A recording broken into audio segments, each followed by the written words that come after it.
నమస్తే. ఈటెల రాజేందర్ ఈ పేరుకు ఆనాటి బడుగు బలహీన వర్గాల పేదల కోసం భూస్వామ్య పెత్తందారి పోకడలకు వ్యతిరేకంగా జరిగిన నక్సలైట్ పోరాటాలు, అలాగే ప్రత్యేక తెలంగాణ సమయంలో జరిగిన పోరాటాల్లో ఈ పేరుకు ఒక చరిత్ర ఉందన్నది చెప్పవచ్చు. తెలంగాణ వచ్చిన తర్వాత టీఆర్ఎస్ ప్రభుత్వంలో 2 పాయాలు మంత్రిగా బాధ్యతలు నిర్వర్తిస్తూ బీఆర్ఎస్ పార్టీలో చాలా రోజులు కొనసాగిన మాట వాస్తవమే. ఆ తర్వాత ఆనాటి మాజీ ముఖ్యమంత్రి ఈటెల రాజేందర్, మాజీ ముఖ్యమంత్రి కేసీఆర్కు ఈటెల రాజేందర్కు కొంత గ్యాప్ రావడం, వారి మధ్య ప్రపంచాలు తేడాలు రావడం, దాంతో ముఖ్యమంత్రి కేసీఆర్ వ్యవహార శైలి ఆ రోజు నచ్చక ఆనాటి బీఆర్ఎస్ ప్రభుత్వానికి పార్టీకి రాజీనామా చేసి కాంగ్రెస్లో చేరుతారా లేక బీజేపీలో చేరుతారా అనే సమయంలో తన కార్యకర్తల అనుచరుల సలహాల సూచనలతో కేంద్రంలో బీజేపీ ప్రభుత్వం ఉండడంతో బీజేపీలో చేరిన మాట నిజమే. బీజేపీ పార్టీ కూడా ఈటెల రాజేందర్కు సముచిత స్థానం పార్టీలో కల్పించిన మాట నిజమే. 2023లో తెలంగాణ ఎన్నికల్లో బీజేపీ పార్టీ తెలంగాణలో బీజేపీ అధికారంలోకి వస్తే బీసీ ముఖ్యమంత్రిని చేస్తామని ఈటెల రాజేందర్ను ముందుగా పెట్టి ఒక ఎజెండా తీసుకురావడం జరిగింది. ఎన్నికల్లో ఆశించిన స్థాయిలో తెలంగాణలో సీట్లు రాకపోవడంతో ఈటెల రాజేందర్ పరిస్థితి ఏంటి ఎలా అనే మాటలు వినిపిస్తున్నాయి. ఈ సందర్భంలో మరోపక్క బీజేపీ హైకమాండ్కు ఈటెల రాజేందర్పై కొంతమంది ఫిర్యాదులు చేసినట్లు అక్కడక్కడ వింటున్నాం. మరి ఈ పరిస్థితిలో బీజేపీ పార్టీ ఈటెల రాజేందర్ విషయంలో ఇంపార్టెంట్ తగ్గించింది అనేది కూడా వింటున్నాం. మరి ఈటెల రాజేందర్ ఈ పరిస్థితిలో బీజేపీలో ఉంటారా? ఉంటే ఎంపీ ఎన్నికల్లో బీజేపీ ఏమైనా అవకాశం కల్పిస్తుందా?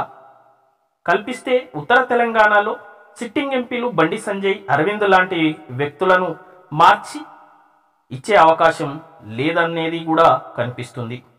మరి దక్షిణ తెలంగాణ మహబూబ్ నగర్, హైదరాబాద్, చెవెళ్ళకు వస్తే ఇక్కడ కూడా కష్టమే అని కనిపిస్తుంది. ఎందుకంటే మహబూబ్నగర్లో డీకే హర్నా, జితేందర్ రెడ్డి, చెవెల్లాలో కొండ విశ్వేశ్వరరెడ్డి లాంటి వ్యక్తులు, పట్టున్న వ్యక్తులు ఉన్నారనేది బీజేపీ భావన. కాబట్టి ఈటెల రాజేందర్కు అవకాశం దొక్కుతుందా అంటే లేదనేది కూడా కనిపిస్తుంది. ఈటెల రాజేందర్కు ఇచ్చే అవకాశం లేదనేది పూర్తి స్థాయిలో వినిపిస్తున్న మాట. ఈ పరిస్థితిలో రాజేందర్ కొంతమంది అనుచరులు బీజేపీలో అంత ప్రాముఖ్యత కల్పిస్తలేదు, బీజేపీ ఇంపార్టెంట్ ఇవ్వడం లేదు, కాంగ్రెస్లోకి వెళ్దాం అని కొంతమంది సహచరులు అనుచరుల ఒత్తిడి.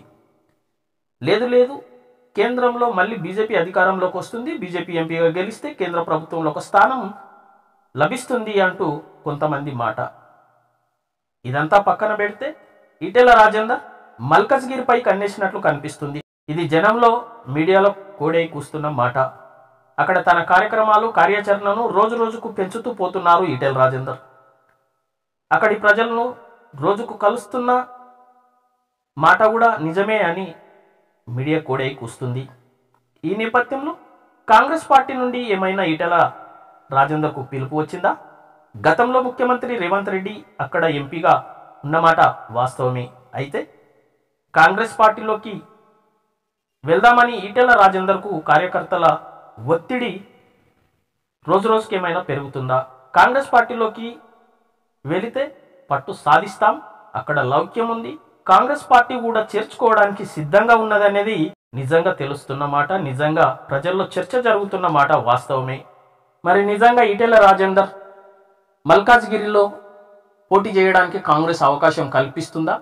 ఏమైనా కాంగ్రెస్ పార్టీ తనకు మాట ఇచ్చిందా? రమ్మని ఆహ్వానిస్తుందా? మరి నిజంగానే ఇవన్నీ జరిగినట్లయితే ఈటెల రాజేందర్ గతంలో చెప్పినట్లు పార్టీలు మళ్ళీ మారే స్వభావం నాకు లేదు అంటూ గతంలోనే చెప్పడం జరిగింది.